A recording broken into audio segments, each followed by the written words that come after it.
The first time that I nailed a half-court shot, it was heartwarming just knowing that the guys like reacted like that, and I get to rewatch it every now and then, and everybody loves it still to this day. I see your jab, dog. It's a great story. It's real, and this kid is special.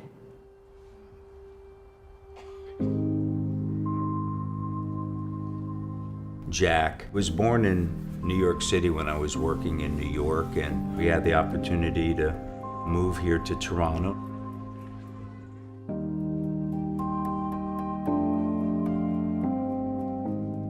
You know, for Jack, once we started realizing that there were things that weren't happening maybe when they should, we weren't seeing certain developmental things being met, we started kind of searching, testing, having him evaluated, assessed by different doctors. And I'll never forget one doctor that we went to thinking, is he on the spectrum somewhere? Does he have a syndrome of some kind? And a doctor looked at us and he said, would you be okay when you left here today that I just tell you he's just Jack? And we said, absolutely. We don't need to label him if there isn't one that's appropriate. What we just need to do is address the needs that he has, and they were multifaceted. He definitely has a learning disability. It really kind of morphs into an intellectual disability. He's got other things that he has to overcome too. He's got processing issues. He's got sensory integration issues. He's got lots of little things that don't really add up to one name. It's something that we don't discuss much with him, if ever. It's just, because we never really wanted to limit him. We didn't want to place a certain limitation on him. We didn't want him to ever think he couldn't do something. So we didn't focus on him having a disability. Hey everybody, welcome to Hope. My name is Scott Rains. I'm one of the pastors here. Wherever you are, however you may be worshiping with us right now, so glad that you've carved out some time to worship God together with us. Some of you are here in the room. Some of you are listening on the podcast or watching on the Hope YouTube channel. Some of you are way back there in overflow. We're doing everything we can to make enough room for everybody that God's bringing into this church. In our new addition, one of our long-term plans is we'll start a 10 a.m. worship service there. So if this room is full when you come at 9:45 to the 9:30 service, you just walk right down to the 10 o'clock service, and that'll be fantastic. And I'll meet you over there when I'm done preaching here. It'll be great. But we won't be able to do that same thing with the worship team. So we need to really increase the number of people, volunteers we have serving on the worship team and the production team so that we can do multiple services at once. And as things are kind of filling back up again, maybe that's something for you to be thinking about. How do you want to serve in the life of this church? All kinds of opportunities for that. We are in the season of Lent. I'm a bit of a sucker for etymology. Where do words come from? How do they develop? Lent comes from an Old English term called Lengten, which means springtime, and that term comes from an old Germanic phrase that I cannot pronounce, but it means long days, or the lengthening of the days, and that's the season we're in. Have you noticed that? Days are getting longer, 2 minutes more daylight every day is basically what we're getting. So over the course of 30 days, we get an hour extra of sunlight. Next weekend, we spring forward. You want to know what time the sunset is next Sunday night? 7:11 p.m. How great is that going to be?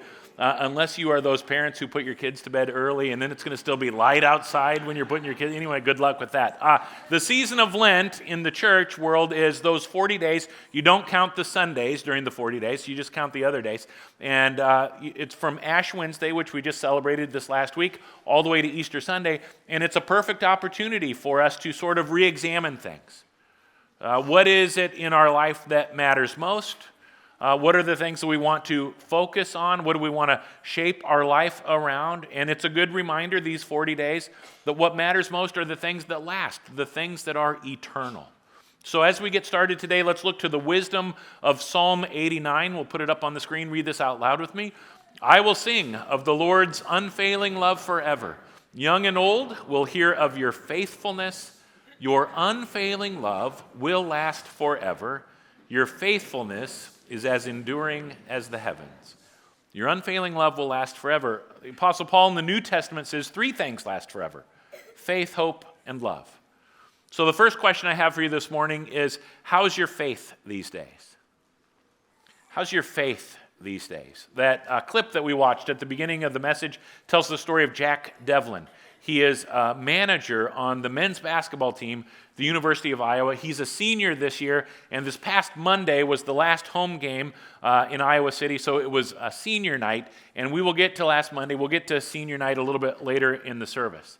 What stuck out to me, a couple of things in that clip that we just watched, and I want to dig into it a little bit. You heard his parents talking about how pretty early on in Jack's life, they noticed there were some things that weren't quite adding up, and they wanted to go see specialists and doctors and figure out what's going on. But Jack didn't fit neatly into any category, any one diagnosis. And so at one point, his mom, Erin, says, well, we don't need to label him. We just need to address the needs he has. We don't need to label him. There's something about that resonates with my spirit. Our world seems to be pretty big into labels, and I'm not sure it's doing us a whole lot of good. We meet someone for the first time, and immediately after a 30-second hello, we put a label on them. We put them in this box, this category. Well, that's who that person is, or people we go to school with day after day, or work next to day after day, or the people in our neighborhood. We have these labels, these boxes for who people are. And when we apply these kinds of labels, and please, I think this is a temptation all of us. I fall into it, I think all of us. We fall into this temptation just putting labels on people, and that's who they are. And it causes us to miss out on some things. Jack's mom, Erin, said, we didn't want to label him because we didn't want to limit him. Didn't want to label him because we don't want to limit him. One of the things that happens when we label people, it limits our capacity to love. When we label people, it limits our capacity to love. Let's go back to Psalm 89. Do you know who wrote Psalm 89? Do you ever pay attention to who writes the Psalms? Most of the time we just think it's King David, but there are other people who write the Psalms. This is Ethan the Ezrahite. Isn't that awesome? He doesn't get enough attention. We want to bring attention to Ethan the Ezrahite. He's talking about your unfailing love will last forever. It's eternal. What do we mean when we talk about eternity in a scriptural context? We talk about eternity, I think a lot of times eternity is too small. The way we say, well, there's no beginning and there's no end. That's what eternity is. And yes, that's true. That's a part of eternity, but eternity is bigger than that. One of the ideas around eternity that you see in terms of how it's talked about in Scripture, eternity means boundaryless, no boundaries. So yes, there's no beginning and there's no end to a love that is eternal, a love that lasts forever. There's also no top, no bottom to a love that lasts forever. And again, in the New Testament, we talk about God's love, and we're told nobody can fully grasp, nobody can fully understand how high and wide and deep and long God's unfailing love that lasts forever really is. And part of what that means is God's love has no limits. There's no limit to God's capacity to love. There's no limit to God's capacity to love. Every one of us in this room, everybody hearing my voice right now, we all have multifaceted needs. But maybe the thing we need more than anything else is to be aware of this unfailing love that the God of the universe has for us, and to live our lives more and more all the time out of that kind of a foundation. There is a God, and this God loves me.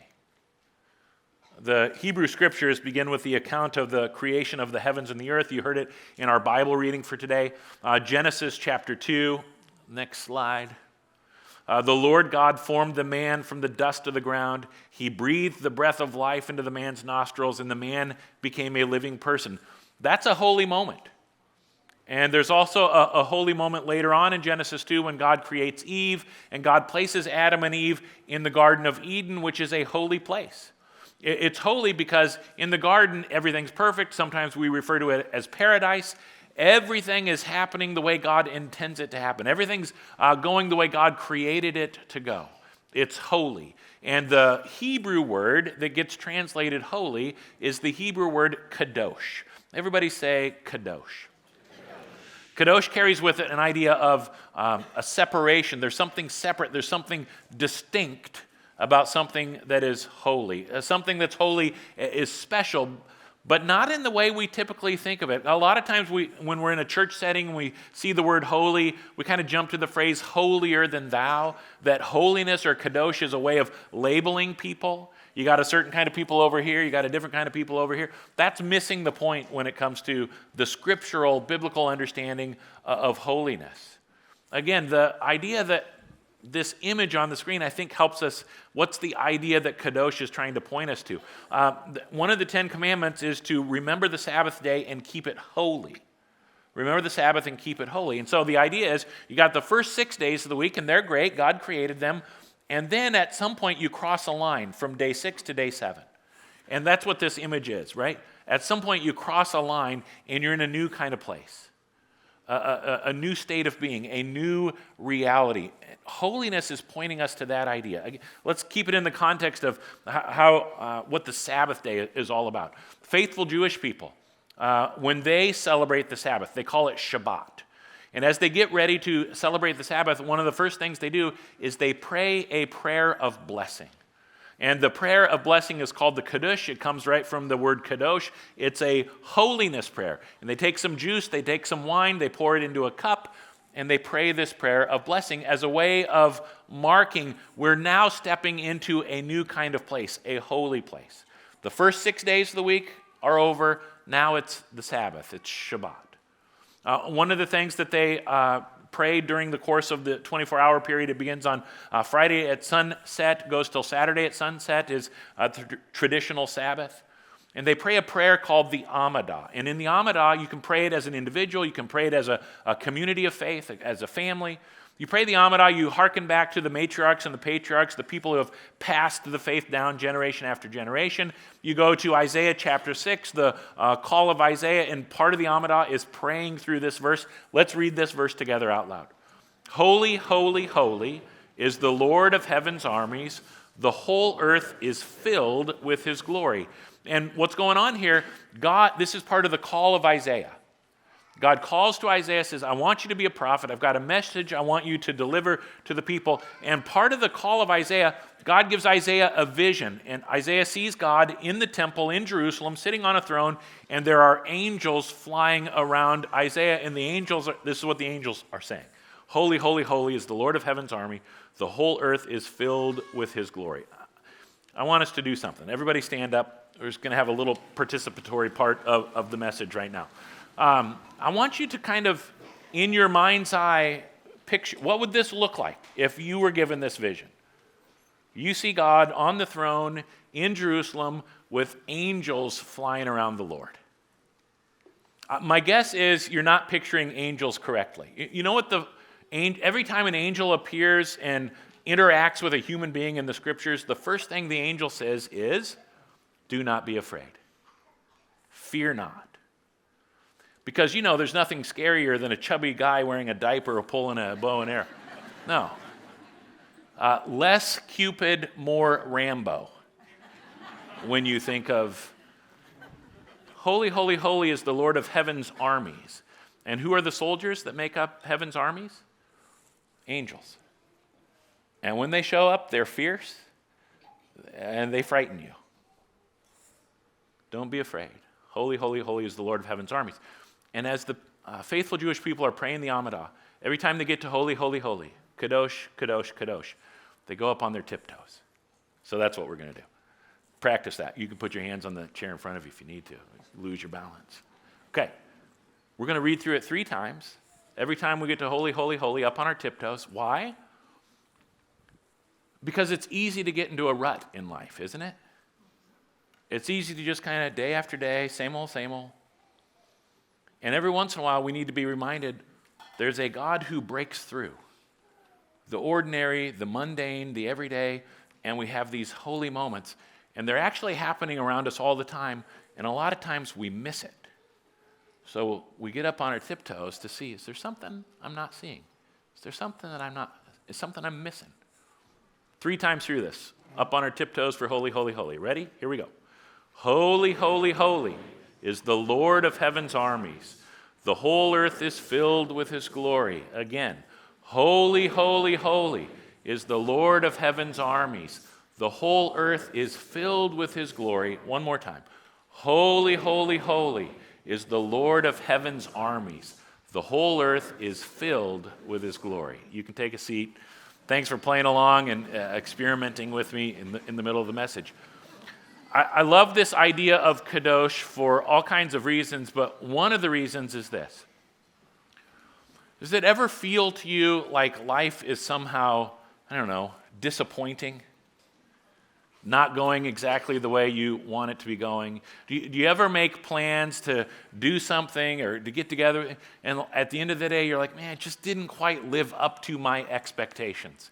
Do you ever get ready for a 5 o'clock on a Saturday worship service and nobody shows up because it's a tornado warning outside? Which is the wise thing to do, but for some of us, it's disappointing. And in all seriousness, it's horrible, right? In prayers, and we'll be figuring out ways that we can help the people in southern Iowa just devastated by the storms that hit yesterday. In the midst of things in life that can feel really disappointing, kadosh is a reminder there's a God who is above it all. There's a God who is in it all. A God who breaks through, and a God who time and time again breathes the breath of life into our lungs and renews our spirit and restores our hope. It's the second question for you today. How's your hope these days? How's your hope these days? That gets us back to Jack Devlin. As you watch this part of Jack's story, be paying attention, be aware of the holy moments, and see if you can hear the hope. Take a look. Jack always planned to attend a college or a university and have a typical university experience. He would talk about one day going off to college And playing. You thought he was going to play. Well, sure, there were big dreams, but there was a time as we were trying to educate him in the system where we thought, I don't know if this is going to be possible for him. And then the REACH program reveals itself. The UI Reach program is a 2-year certificate program for children with learning disabilities. REACH actually stands for Realizing Educational and Career Hopes. All of our students attend classes with a focus on functional academics. They can also take classes with traditional students. That's what UI Reach is all about, that full integration of those students, making sure they have the same college experience that you and I had when we were in college. We go there obviously during the interview process, which was nerve-wracking for Jack. And then obviously the day in which he opened up the letter that he got accepted. Yes. He was in his Herky the Hawkeye onesie. Dear Jack and family, congratulations on Jack's selection for admission to the University of Iowa's REACH program for fall 2018. It means a lot to me knowing that I'm in this program and learning something new every day that I might not have known before. As parents, what you want is hope, right? A little bit of hope. Now, we don't know 5 years from now, 10 years from now, but while he's there, it's just absolutely an amazing place. It's life-changing for him. God breathes the breath of life into our lungs. God restores our hope, renews our spirit, and this is something that happens on an ongoing, moment-to-moment basis in our life. If we're aware, if we're paying attention, we can see it happening all around us. It can be life-giving and life-changing for us. Part of my prayer for these 40 days this season of Lent is that we would all experience more and more holy moments all the time. Jack says, I'm learning something new each day that I might not have known before. Did you know Did you know one of the reasons God creates human beings is so we can share his holiness with the world around us? The book of the Bible where the word kadosh or holy shows up more than any other book of the Bible is the book of Leviticus. Interestingly, I've never had anyone say to me, "Oh, good, Leviticus, that's my favorite book of the Bible. I wish we would preach from Leviticus more." We don't ever hear that because at first glance, Leviticus, it's just this list of rules and commandments and regulations, and here's all the thou shalt do this and thou shalt not do that, and we're like, can we skip this and get to the good stuff? I want us to dig into holiness in the book of Leviticus for just a little bit. So let's read this together, Leviticus 20:26. It's on the screen. Read it with me. You must be holy because I, the Lord, am holy. I have set you apart from all other people to be my very own. Remember the context here. God has just rescued the people of Israel from over 400 years of bondage in Egypt. And so God is giving the commands to Moses, and Moses is giving the commands to the people.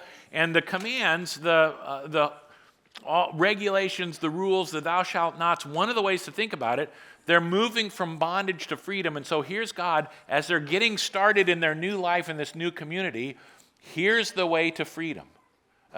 Biblical scholars who study this stuff, the term they have for what we read a lot in Leviticus, they call it holiness codes.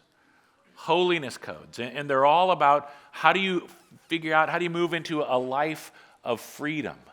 Let's pause there for a second. Because that's not the experience most of us have when we start talking about holiness codes.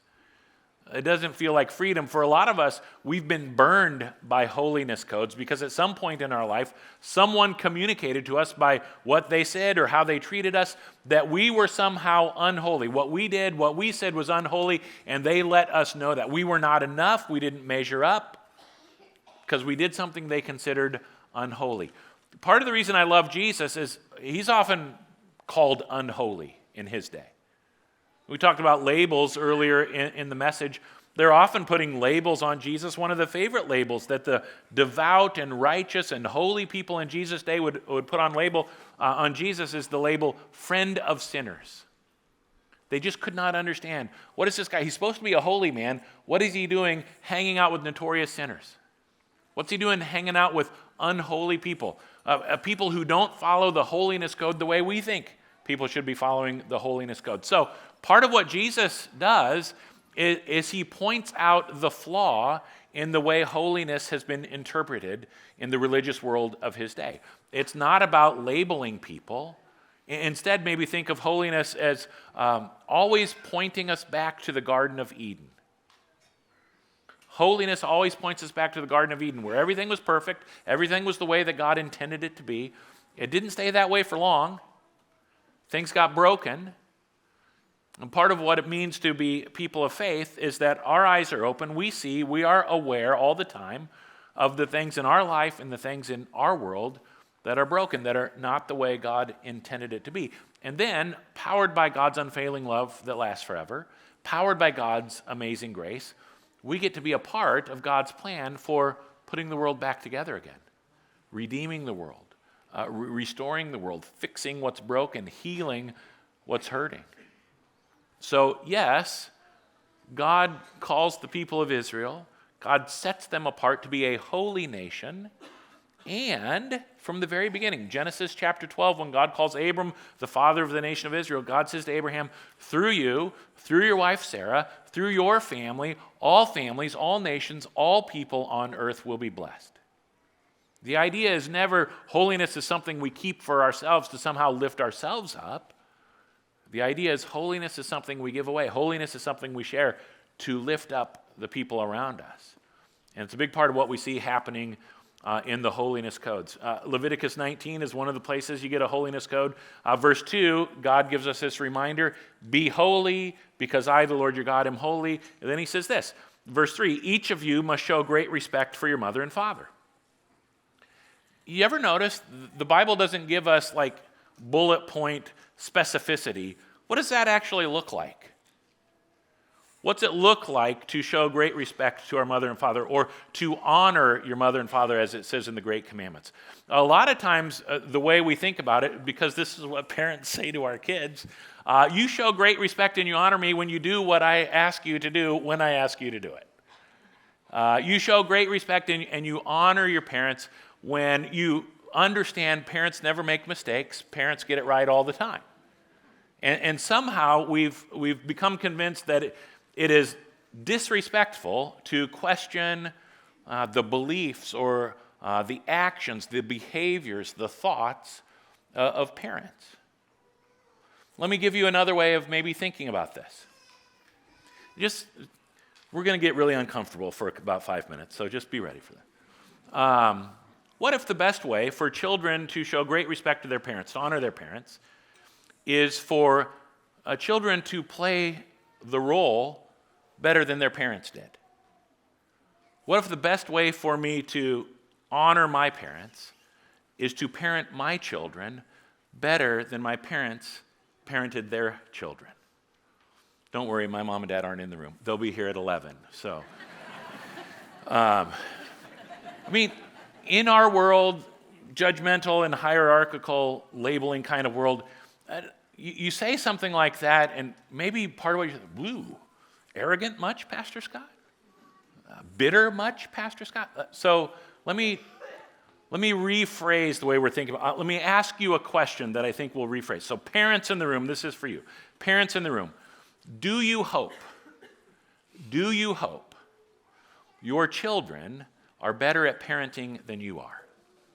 I don't need an answer. Just think about it. Parents, do you hope your children are better at parenting than you? Of course. If somebody says, no, not really. I hope they're terrible parents. I hope they have a terrible marriage. I hope they never find anything that they're passionate about and it's just drudgery for 40 years going to work. If that's our mindset, there's something that needs to be looked at there. What if the way we honor our parents is by playing the role better than they did? And I know there are people who have parents but don't have children. What does that mean? Whatever role, the role of friend, the role of employee, the role of neighbor, you play those roles better than your parents. That's the way to show honor and respect to your parents. Let's approach the question from a little different angle. Yesterday, the girls' state basketball tournament ended. Tomorrow, the boys' state basketball tournament starts up. A couple weeks ago, it was the state wrestling tournament. My social media feed has been filled with people from our church, pictures with their sons and daughters celebrating as they're making runs to the state tournament, and it's just awesome.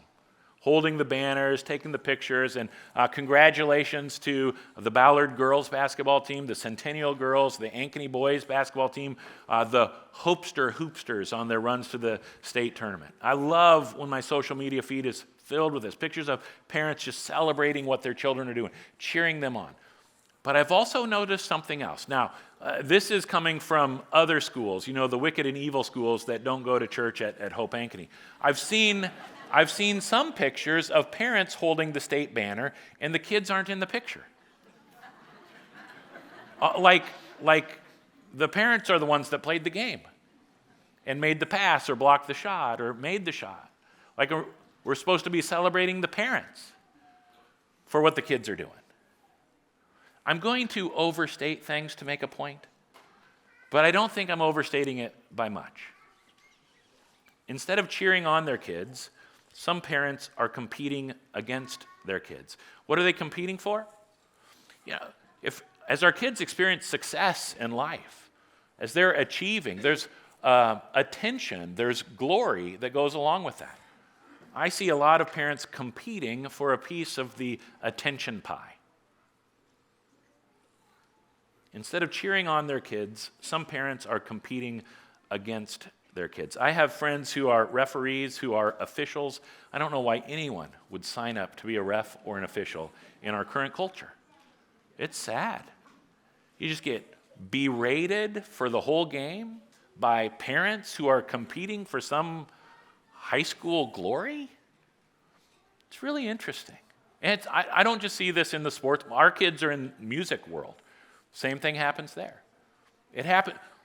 It's so easy for us to get to a place where the focus of our life is, how do I lift myself up? How do I get more attention for myself? And the easiest way to lift ourselves up is by putting others down.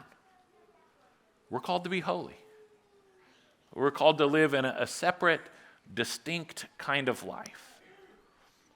Psalm 115, verse 1, kind of points us to the starting place for this. Let's read this out loud together. Not to us, O Lord, not to us, but to your name goes all the glory. God breathes the breath of life into us. God gives us these holy moments. We start to understand what holiness is all about. We start to look for ways to share holiness, to spread holiness to the world around us, not so we can get glory and attention, but so that God can be lifted up, so that God can receive the glory. What if we actually believed this is what the holiness codes are all about? We're reading through this, we're seeing the rules, the laws, the regulations, but it's really all about lifting others up so God is glorified.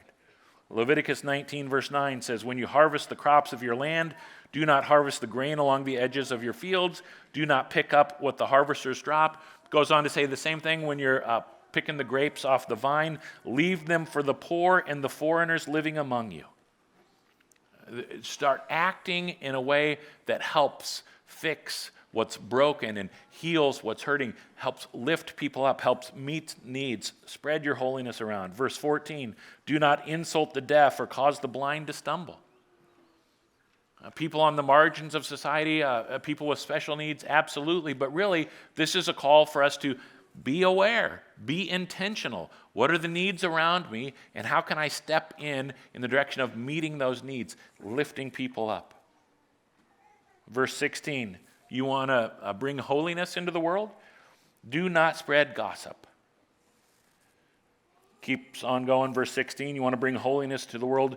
Do not stand idly by when your neighbor's life is threatened. I'm going to skip all the way down to verse 33. Do not take advantage of the foreigners who live among you in your land. Treat them like native-born Israelites. Love them as you love yourself. Remember that you were once foreigners living in the land of Egypt. Don't stand idly by when your neighbor's life is threatened. Well, but who's my neighbor? Jesus has a lot to say about that. It's ultimately the whole world. We got neighbors in Warren County, neighbors in Madison County, neighbors in Ukraine. You know, we had to switch our Lenten mission project from El Salvador to Ukraine because the need just arose. But there's going to be a new need tomorrow. There's so many needs in this world. Pay attention. What's God stirring up in you? How's God asking you to share your holiness with the world around you? Part of what we see as we read through these holiness codes, it's almost like God's giving us, here's the scriptural definition of competing. Don't misunderstand me. Don't hear me saying competition is bad, competition is wrong. I am saying there's healthy competition and there's unhealthy competition. There's a line that we cross. And I can't tell you exactly where the line is, but I can give you some ideas to pay attention to so you know if you're getting close to that line or if you've crossed the line. And one of the questions to ask yourself is, what's my motivation? Is my motivation glory for myself, lifting myself up? Is my motivation glory for others, lifting others up? The verse that I think points to what does sort of biblical competition look like is Romans chapter 12, verse 10. Let's read this out loud together. Love each other with genuine affection and take delight in honoring each other. One of the translations of this says, outdo one another in honoring each other. Faith, hope, and love, three things last forever. The final question for you today is, how is your love these days? I was watching Iowa play Northwestern on Monday night, just a blowout of a game, a boring game, 30-point lead. But it was senior night, nothing really on the line. And this picture was taken. Look at these Division I athletes. Did they just win a conference championship? Did they just win a huge game? No, this is in the middle of the second half during a television timeout. And this happened. Here's Jack Devlin right there. You saw at the beginning of the clip, he practices these half-court shots. The practice isn't over until the team cheers for Jack as he attempts to make a half-court shot. So I'm going to let you watch the rest of Jack's story, and it's going to end with about 20 seconds from the game on Monday night. How's your love doing? See if you see any genuine affection. See if you see anybody taking delight in honoring someone else and lifting them up. Take a look. Well, the first time I met him, he's an incredibly warm young man, and right away you could tell that Jack really understands the game. He knows the game, loves it. Initially, when he first came, is, I'm here, I'll do whatever you need me to do. Jack will be involved with a lot of our practice setup. They'll help rebound a little bit. Good pass, Jack Dog. He's always out there looking for wet spots, people falling on the floor, so we can race out there to dry that spot up so nobody's gonna slip on that again. Let's go, Jay! Let's go, Jay! Yeah, one of them! He has that great energy that the players are really feeding off of. Hey! Yeah! Yeah! Yeah, Jack Dog! High-fiving the guys along the sidelines when they're doing warm-ups. Just being around there and pumping the guys up. And I really think that the guys love to give him some of that energy back. We had a couple of guys that went to one of his flag football games. They were up and down, hooting and hollering on the sidelines. Jack loved it. Nice pass! Yes, sir! It made me happy just knowing that they actually wanted to watch me play flag football. It means a lot to me because those players are kind of like my big brothers. Come on, Jack. Come on.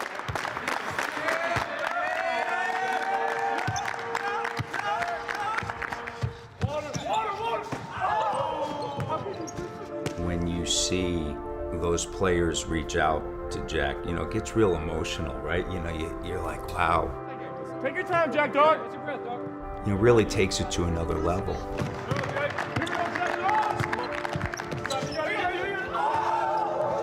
All you want to do is belong and be a part of something bigger than yourself. And Jack feels that with that team. Graduating student manager Jack Devlin is all smiles right now on the Iowa sideline. Why? Because this just happened. Everything is fallen tonight. Look at the response from the team.